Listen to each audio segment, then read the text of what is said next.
Shalom, saudara-saudara yang terkasih, yang setia mengikuti program Bible Study Online CK7,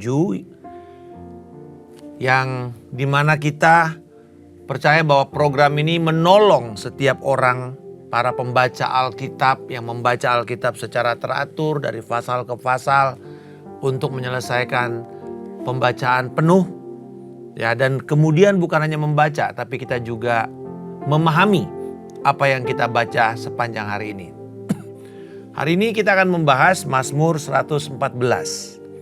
Merupakan nyanyian pujian yang dinaikkan oleh orang Yahudi saat mereka merayakan malam Paskah. Jadi waktu mereka makan malam dan mereka mengingat bagaimana Tuhan melepaskan mereka dari perbudakan Mesir. Sebagaimana Mazmur 113, Mazmur 114 juga adalah nyanyian yang dinyanyikan sebelum makan Paskah itu dimulai. Ini mengingatkan bagaimana Yahweh, Allah Israel, melakukan perbuatan-perbuatan yang ajaib kepada bangsa Israel. Dan keajaiban ini digambarkan di sini dalam keajaiban alam. Tapi sebelum kita membahas lebih lanjut, mari kita mengangkat pujian dan membangun keintiman kita kepada Bapa Sorgawi lewat pujian, lewat doa, lewat penyembahan kita kepada Dia. Terima kasih Bapa. Engkau Yehovah Shammah, Allah yang selalu ada bersama dengan kami. Kau Allah yang menyertai kami, Immanuel. Terima kasih Tuhan, penyertaan-Mu itu menjadi identitas dan ciri kami. Engkau berjalan di depan kami, di belakang kami, di kiri kanan, di atas, bahkan sampai kalau kami pun harus melewati lembah-lembah kekelaman. Engkau ada bersama-sama dengan kami. Terpujilah nama-Mu Tuhan. Haleluya.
Dengan kasih karunia.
berseru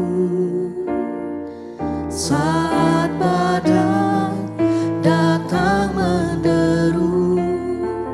Yang kami tahu hanya Kau yang mampu pulihkan segala sesuatu.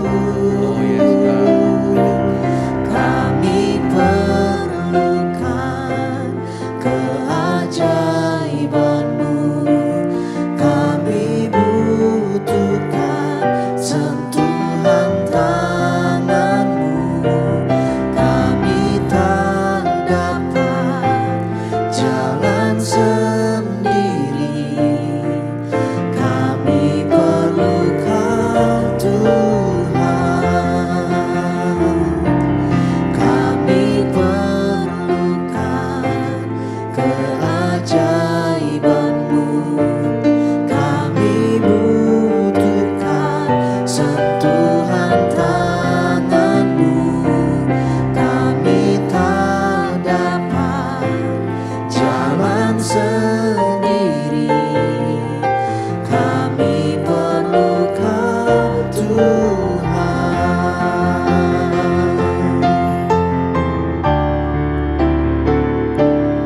Kami perlukan keajaiban-Mu.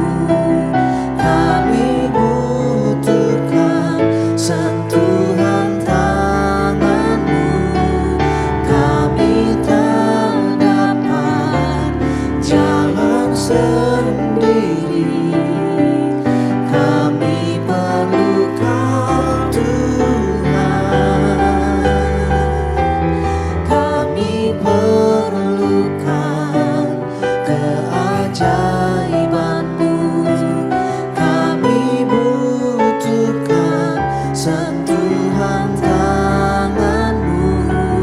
Kami tak dapat jalan sendiri. Kami perlukan Tuhan. Kami perlukan Tuhan. Kami perlukan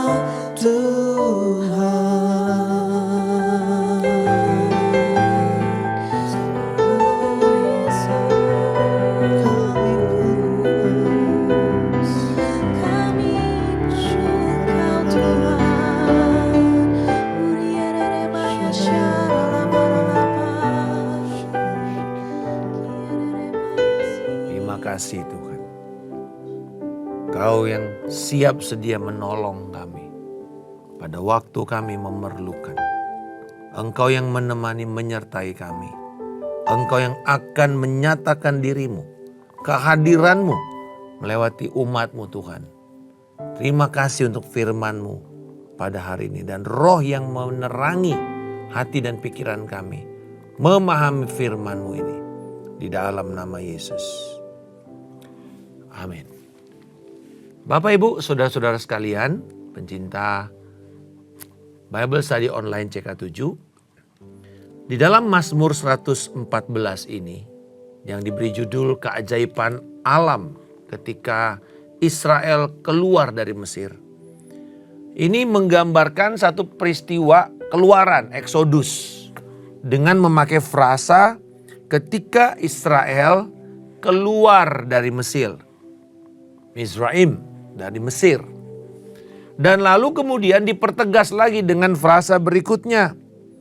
Yaitu dari bangsa yang asing bahasanya. Bahasanya yang seperti dipakai istilahnya bahasa kumur-kumur. Nggak jelas bahasanya. Dan membuat orang Israel nggak tahu. Ini asing sekali bahasa ini. Dan kita tahu di dalam Kejadian 49 ayat 27 bahwa Yakub dan keturunannya, anak-anaknya pergi ke Mesir. Lalu di dalam pemerintahan Yusuf, mereka mendapatkan tanah yang baik di Goshen. Lalu kemudian mereka bertumbuh dan beranak pinak. Sampai membuat orang Mesir takut. 400 tahun kemudian mereka diperbudak, mereka ditindas. Tetapi keturunan Yakub, makanya di sini bicara mengenai keturunan anak-anak Yakub yang sudah kemudian menjadi banyak. Dan itu mengancam bangsa Mesir sendiri. Akan tetapi keluarnya Israel dari Mesir merupakan cara Allah untuk bangsa ini dapat menggenapi tujuan ilahinya. Apa tujuan ilahinya? Dikatakan di dalam ayat berikutnya, maka Yehuda menjadi tempat kudusnya. Israel menjadi wilayah kekuasaannya. Ini sebenarnya adalah penekanan dari Keluaran pasal yang ke-19 ayatnya yang ke-6. Keluaran 19 ayatnya yang ke-6. Kita tahu bahwa Torah atau pengajaran hukum-hukum yang ada di dalam Pentatuk, kitab Musa itu adalah dipakai sebagai dasar, dan Mazmur adalah nyanyian atau pujian pendamping dari apa yang disampaikan, baik itu hukum, acara, upacara, ritual daripada bangsa Yahudi. Kalau kita lihat Keluaran 19 dikatakan, kamu akan menjadi kerajaan imam dan bangsa yang kudus bagiku. Inilah semua firman yang harus kau katakan kepada orang Israel. Tujuan Allah sebenarnya bukan cuma sekedar membuat bangsa Israel keluar dari Mesir, lalu mereka bebas dari perbudakan. Bukan saudara. Tetapi membuat bangsa ini menjadi tempat kudus Allah. Menjadi kerajaan-kerajaan imam. Yang kemudian kalau kita lihat di dalam perjanjian baru, Rasul Petrus mengatakan ini dengan pernyataan, kamu adalah bangsa yang terpilih, imamat rajani. Artinya imam-imam di dalam kerajaan Allah. Bangsa yang kudus, umat kepunyaan Allah. Yang dipakainya untuk memberitakan kemuliaan Allah. Jadi tujuan Israel dibebaskan bukan sekedar mereka bebas lepas dari perbudakan, dari kehidupan miskin, terhina. Tetapi supaya mereka bisa menggenapi tujuan Allah dalam hidup mereka. Hal yang sama dengan kita. Keselamatan, pertobatan, dibebaskan dari setiap kutuk dosa, dari ketakutan, dari maut. Bukan sekedar kemudian kita lalu hidup enak, nyaman, dan bahkan bebas melakukan dosa-dosa baru. Bukan. Tetapi supaya kemudian itu membuat kita berjalan di dalam rencana dan tujuan ilahi. Efesus 2 ayat 10 berkata bahwa karena kita telah diselamatkan karena anugerah Allah, oleh iman. Itu bukan hasil usaha kita, kita tidak boleh bermegah. Lalu kemudian dikatakan, kita ini adalah buatan Allah, puisinya Tuhan. Hasil karya, atau istilah kita katakan sebagai adik karya atau the masterpiece. Setiap seniman itu pasti merindukan sebuah masterpiece. Leonardo da Vinci memiliki masterpiece yang ada di Louvre Museum, yaitu Mona Lisa. Dan ini sesuatu yang kemudian membuat semua dunia terpukau dengan wajah daripada lukisan ini. Saudara-saudara, kita adalah masterpiece-nya Tuhan. Puncak penciptaan itu adalah manusia. Yang kemudian dikatakan dia segambar, dia serupa dengan Allah. Dalam natur kita untuk bisa hidup dan bergaul dengan Allah secara intim. Nah, ini sama. Jadi dibebaskan supaya mereka menjadi tempat kudus Allah. Ayat yang ketiga dan keempat memperlihatkan bagaimana Allah membebaskan mereka dan menundukkan kuasa alam semesta. Yaitu ketika orang Israel keluar dari Mesir, lalu mereka berjalan 3 hari terpojok. Di belakang ada tentara Mesir, di depan ada laut Teberau. Mereka berteriak-teriak. Dan bahkan ada jemaat Musa mengatakan, ngapain kami dibawa jauh-jauh dari Mesir hanya untuk mati di sini.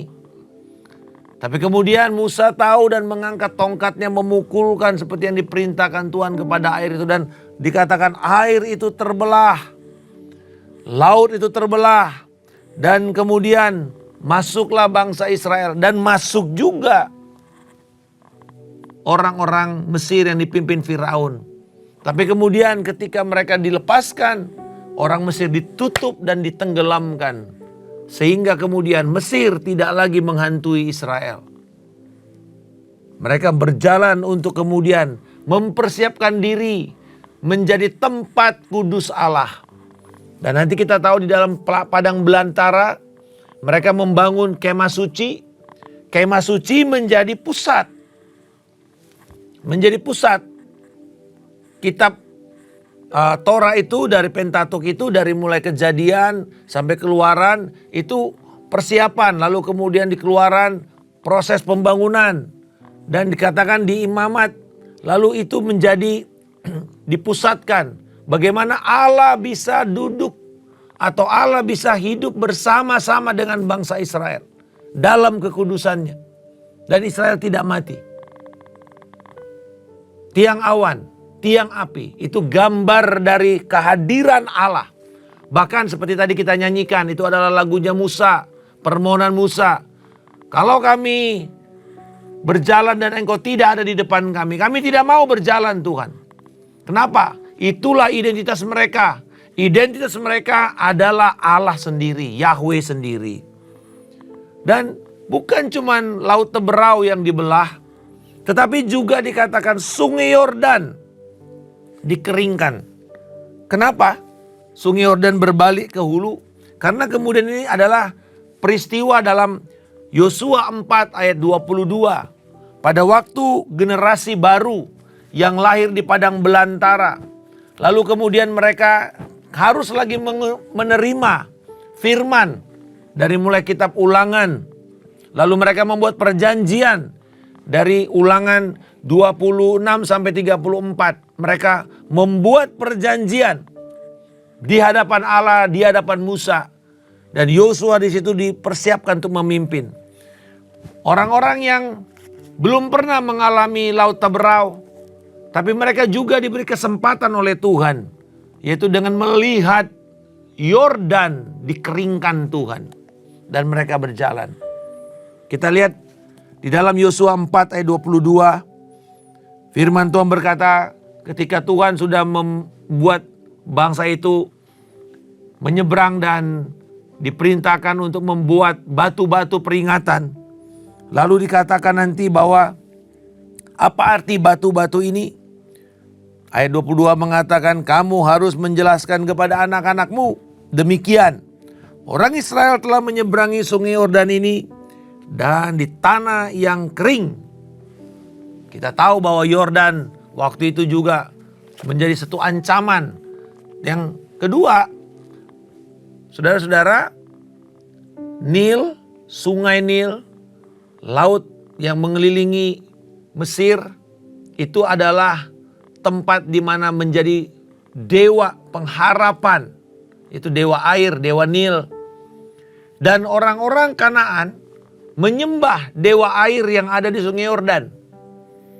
Jadi ketika orang Israel itu menyeberangi Yordan dengan kering, langsung gempar semua bangsa-bangsa yang ada di negeri Kanaan.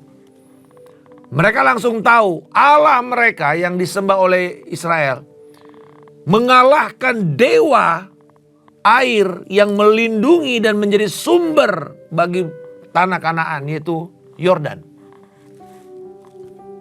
Bayangkan, Allah bekerja menundukkan dengan kekuatannya alam semesta. Tujuannya agar generasi yang baru yang lahir di padang belantara bisa mengalami mujizat yang sama, melewati proses yang sama untuk mereka bisa mendapatkan janji Allah. Ayat 3 dan 4 ini adalah metafora tentang kemenangan yang diberikan Allah kepada bangsa Israel. Laut melihatnya lalu melarikan diri, sungai Yordan berbalik ke hulu. Gunung-gunung melompat-lompat seperti domba jantan. Dan bukit-bukit seperti anak domba.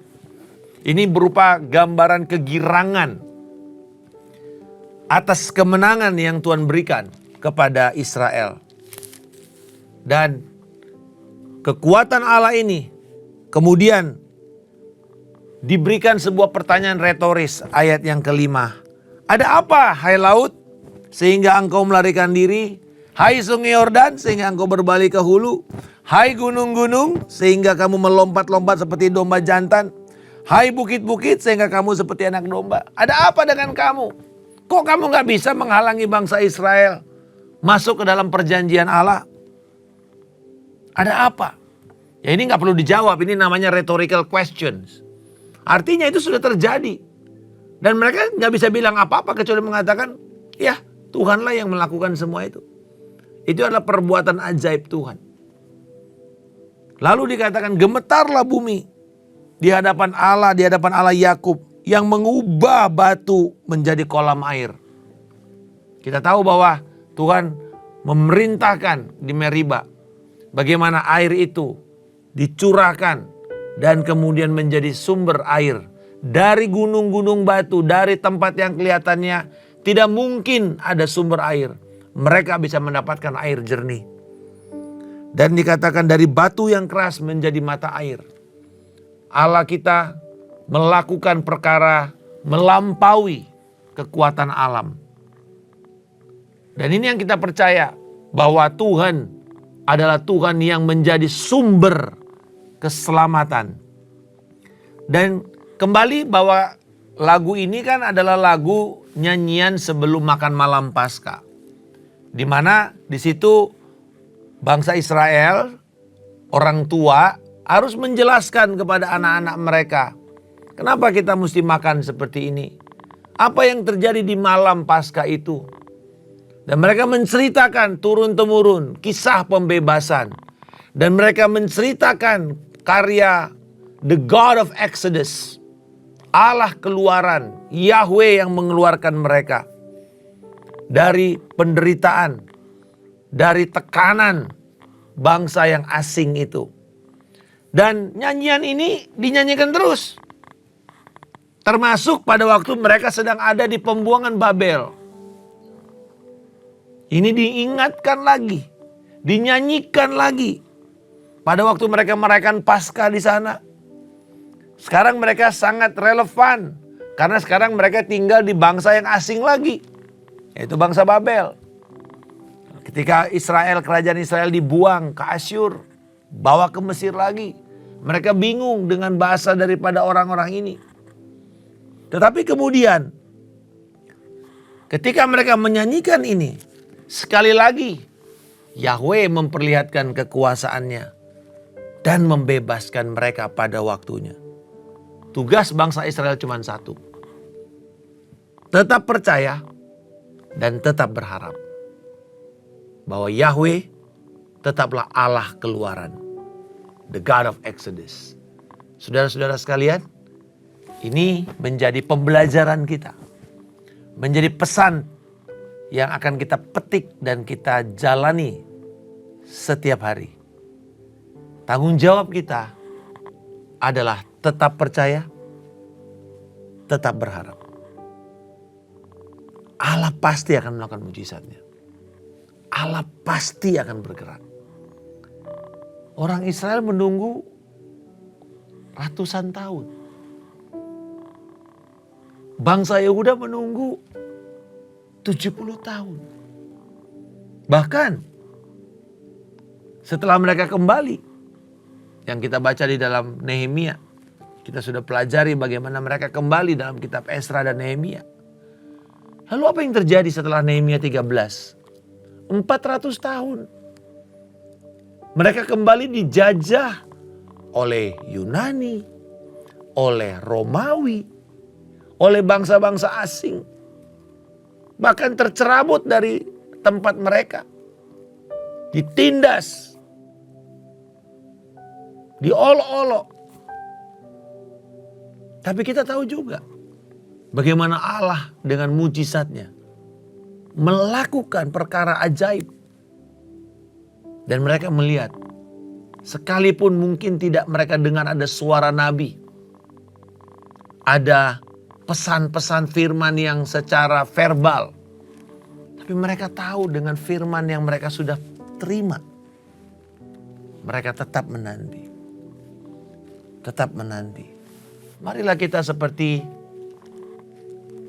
Ana yang ada di dalam kitab Lukas, di mana dia menanti.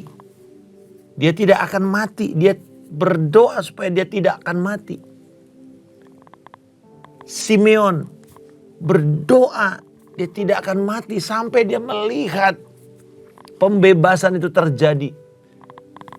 Si pembebas itu datang. Dan kita tahu ketika Yesus datang, bayi 8 hari ini dibawa untuk disunat. Simeon bernyanyi, sekarang aku siap untuk pulang ya Allah. Ana seorang pendoa, janda itu berdoa menunggu. Dan dia bersuka cita. Saudara-saudara, inilah gambaran bahwa kita tidak boleh menyerah. Jangan putus asa. Allah kita adalah Allah yang mengasihi. Allah tidak akan mengizinkan kita menderita, mengakhiri hidup kita dalam penderitaan berat. Kita boleh mungkin diizinkan Tuhan untuk sakit, terbaring di rumah sakit sampai kita meninggal. Tetapi Dia tidak akan mengizinkan kita mengenaskan matinya. Ada seorang ayah yang dia sudah bolak-balik masuk rumah sakit kena kanker. Akhirnya saya datang, saya layani. Pertama yang saya pastikan adalah, Pak, Yesus mengasihi Bapak. Kabar baik saya beritakan. Dan setelah itu dia mulai berubah. Dia gak takut lagi. Dia mulai bersuka cita. 1 minggu kemudian Tuhan panggil dia pulang. Dalam kondisi di mana dia tidak harus seperti meregang nyawa gitu putusnya. Putus dalam kondisi di mana dia bisa tenang. Saudara-saudara, kita boleh mengalami kondisi yang begitu berat. Tapi saya percaya kalau Allah membebaskan Israel dengan cara ajaib, berulang-ulang dalam sejarah perjalanan bangsa Israel, Tuhan yang sama dalam Yesus Kristus pasti juga akan membebaskan kita. Jangan berhenti berharap, jangan berhenti percaya. Karena Dia Allah yang kita sembah adalah Allah yang sanggup menjadi pembebas. He is the God of Exodus.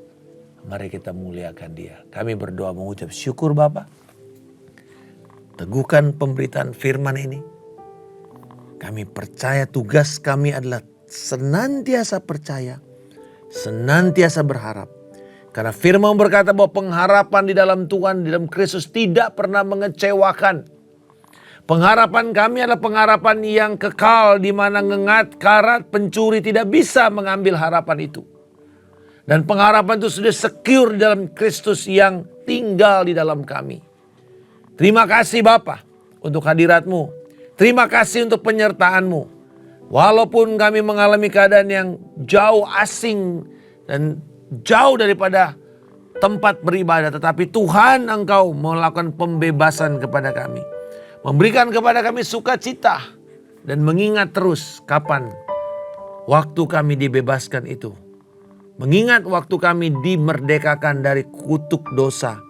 Mengingat waktu kami dilahirkan kembali dan Roh-Mu tinggal di dalam kami. Terpujilah Engkau Tuhan. Di dalam nama Tuhan Yesus Kristus kami telah berdoa dan mengucap syukur. Haleluya. Amin. Tuhan Yesus memberkati. Sampai bertemu dari kesempatan berikutnya. Shalom.